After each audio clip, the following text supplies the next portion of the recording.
Dapat si BBM talaga, malaki ang kanyang role dito eh. Huwag niya pong sabihin, kung ako nga, hindi lang ako presidente, sasama din ako sa inyo. Hindi po, sir. Kasama ka dito sa nirarally namin. Dahil administrasyon mo ito. Huwag po kayong maghugas kamay dyan. Dahil alam naman namin na hindi naman nila nagawa yun sa budget kung hindi niyo pinirmahan.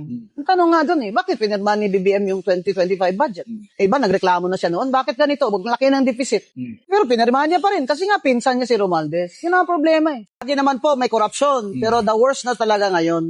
At lang ito na yung corruption na wala na tayong ibabangon dito eh. Kaya yung mga nakita na mga ghost project, mga ng flood control, ganyan-ganyan, ano lang yun, kalingkingan lang yun. Kung talagang susuriin yan at serious yung investigation ng yung commission, ay mas marami pa silang makikita at mahuli. Kaya panagutin siya dapat ang mga congressman. Kasi sila talaga may pasimano nito eh.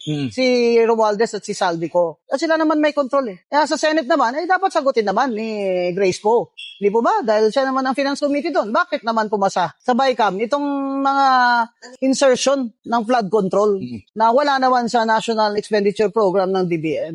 Talaga pong may intention talaga na magnakaw sila, may foul sila na intention kung bakit nila pinasok yan dyan. At kung makikita natin sa investigasyon, sure yan lalabas. Yung mga favored lang na contractors ang nakakakuha ng mga pinakamalaking flood control projects. Kagaya nung 15 na sinabi ni BBM.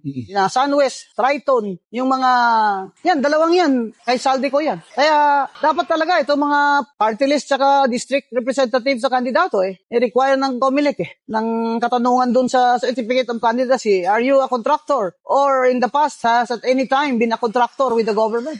Kasi pag sabi siya ng no doon at totoo, ay nako, panagutan niya agad na maliban sa falsification, ay pwede pong makancel ang candidate niya, ang candidacy niya kahit na manalo pa siya.